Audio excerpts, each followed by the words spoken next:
Avant la grande révolution de 2026, les choses sont plutôt stables pour cette nouvelle saison de Formule 1, ce qui ne veut pas dire que rien ne change. Alors voici les changements les plus importants à connaître pour être fin prêt avant le premier Grand Prix à Melbourne. Installez-vous confortablement, prenez votre petit bloc-notes et un stylo, on vous explique tout.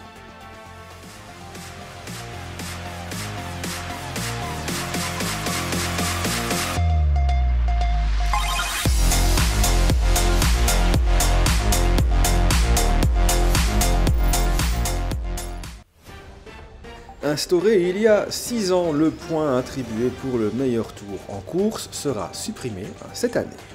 À l'époque, la Formule 1 avait affirmé que le retour du point bonus ajouterait du suspense aux courses et répondrait ainsi à une demande des fans. Après tout, cette règle n'était pas farfelue puisqu'elle existait déjà lors des premières années du championnat, entre 1950 et 1959, mais les attentes ne correspondaient pas vraiment à la réalité. Et bien qu'il y eut des moments où la lutte pour le meilleur tour s'est avérée intéressante, très souvent, malheureusement, ça tombait un peu à plat. En fait, un schéma s'est répété. Les pilotes de tête, ayant une avance confortable sur leurs poursuivants, pouvaient bénéficier d'un arrêt au stand gratuit et ainsi décrocher le point en mettant des pneus neufs dans les tout derniers tours du Grand Prix. Ce qui a fini de sceller le sort de cette règle, ça a été le Grand Prix de Singapour 2024, avec l'obtention du meilleur tour par Daniel Ricciardo qui était alors en fond de grille. Ce fut un peu comme un cadeau d'adieu à la Formule 1, lui permettant par la même occasion de priver le prétendant au titre, Lando Norris, de ce fameux point. Certains ont d'ailleurs soupçonné que cette manœuvre de l'Australien avait été utilisée comme une tactique de sabotage par l'écurie sœur Red Bull pour favoriser Max Verstappen dans la quête de son 4e titre mondial. Cela a donc conduit les écuries à s'entendre pour supprimer ce point bonus. De suppression, on passe à une augmentation puisque les F1 2025 continueront une tendance de ces dernières années, à savoir une augmentation en poids. Ainsi, les monoplaces pèseront désormais 2 kg de plus cette année pour afficher un petit 800 kg sur la balance. Cette légère hausse est en fait là pour aider certains pilotes, puisque le poids minimum des monoplaces est calculé pilote à bord. Et c'est donc en réalité le poids minimum du pilote qui a été augmenté de 2 kg, passant donc de 80 à 82 kg. Rayon bien-être des pilotes, on passe désormais au changement suivant avec des modifications apportées pour améliorer leur refroidissement suite aux problèmes rencontrés par certains d'entre eux sous la chaleur du Qatar en 2023. Lorsque les conditions seront donc jugées trop chaudes par la FIA, c'est-à-dire si les prévisions annoncent des températures dépassant les 30 degrés et demi, les équipes seront tenues d'installer un système spécial composé d'un gilet de refroidissement alimenté par batterie et pompant un liquide réfrigérant autour du corps du pilote. Cet équipement est fourni par l'entreprise américaine Chillout Motorsport, une entreprise qui possède une solide expérience en sport automobile puisqu'elle a notamment aidé à réguler les températures des batteries en Formule E et développer des solutions pour améliorer le confort des pilotes en championnat du monde d'endurance mais aussi en NASCAR. Et au-delà de ce gilet, les écuries auront également la possibilité d'ouvrir une entrée d'air supplémentaire sur la voiture afin d'augmenter le flux vers un échangeur thermique faisant partie du système de refroidissement du pilote.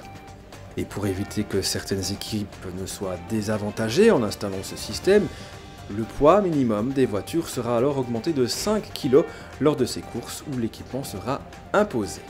De plus, une prise d'air supplémentaire pourra aussi être installée sur la partie supérieure du museau de la monoplace pour diriger davantage d'air frais dans le cockpit et donc vers le pilote. Pour le point suivant, on s'attaque à quelque chose qui risque bien de créer une ou deux polémiques durant la saison, la flexibilité des ailerons. On se souvient tous du mini DRS vu sur l'aile arrière de la McLaren durant le Grand Prix d'Azerbaïdjan, dispositif qui avait fait débat dans le paddock malgré le fait que l'écurie anglaise ait accepté de modifier le design de cet aileron pour le reste de la saison. Et pour 2025, la FIA a donc décidé de renforcer la réglementation et les tests afin d'éviter de revivre une situation similaire à l'avenir. Concrètement, l'espace entre les éléments de l'aileron arrière sera désormais réduit à une plage comprise entre 9,4 et 13 mm, avec la limite supérieure restant fixée à 85 mm lorsque le DRS est activé. De quoi fortement limiter la marge de manœuvre des ingénieurs. De plus, les nouvelles règles stipulent également que les éléments mobiles du DRS ne peuvent être qu'en position ouverte ou fermée, sans possibilité d'être flexible ou bien de changer de forme, avec un temps de transition inférieur à 400 millisecondes. Mais ces ajustements ne concernent pas uniquement l'aileron arrière, puisque la FIA va aussi resserrer les règles sur l'aileron avant, mais seulement à partir du Grand Prix d'Espagne.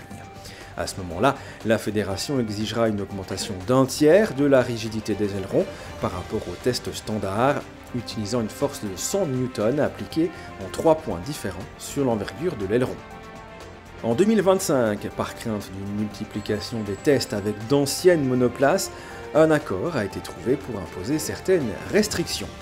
Donc, pour la première fois, les essais avec des voitures des années précédentes, c'est-à-dire des voitures âgées entre 2 et 4 ans, seront restreints. Les équipes ne seront désormais autorisées qu'à un maximum de 20 jours d'essais avec ces voitures sur l'ensemble de la saison. Les pilotes titulaires participant au championnat du monde, eux, seront limités à 1000 km d'essais au total, répartis sur un maximum de 4 jours. Concernant les essais pour jeunes pilotes, il y a également du changement dans les obligations autour des essais libres. En effet, jusqu'à l'an dernier, les équipes devaient aligner un rookie ayant disputé moins de 2 grands prix lors de 2 séances d'essais libres au cours de la saison. Et en 2025, cette obligation est doublée et passe donc de 2 à 4 séances. Et enfin, dernière modification, disons, importante, elle concerne la grille de départ. En effet, suite au chaos du Grand Prix du Brésil de l'an dernier, une faille est apparue dans le règlement puisqu'il n'existait tout simplement pas de procédure claire pour établir la grille de départ en cas d'annulation des qualifications. En fait, jusqu'à la saison dernière, cette situation était laissée à l'appréciation des commissaires qui formaient généralement la grille en se basant sur les résultats de la dernière séance d'essais libres. Cependant, lors d'un week-end de sprint, comme c'était le cas au Brésil, il n'était pas évident de déterminer quelle séance devait servir de référence entre la séance d'essais libres 1 et la séance qualificative en vue de la course sprint. Désormais, tout cela est clarifié et si une séance de qualification ne peut pas avoir lieu, la grille de départ sera tout simplement établie en fonction du classement au championnat du monde. Un autre ajustement a également été apporté suite à un incident survenu au Brésil, toujours, où la voiture d'Alexander Albon avait été retirée de la course juste avant le départ, mais sans que sa position sur la grille ne soit comblée, laissant donc un espace vide. Désormais, la grille définitive sera publiée 1 heure avant le départ de la course et non plus 2, comme c'était le cas auparavant, et les voitures retirées jusqu'à 75 minutes avant le départ ne seront plus prises en compte, ce qui permettra donc aux autres pilotes de remonter d'une position. Voilà, on a fait le tour des principaux changements de cette saison 2025 et vous êtes donc prêts pour le premier Grand Prix qui aura lieu dans 3 semaines en Australie. D'ici là, nous, on se retrouve très bientôt pour de nouvelles aventures.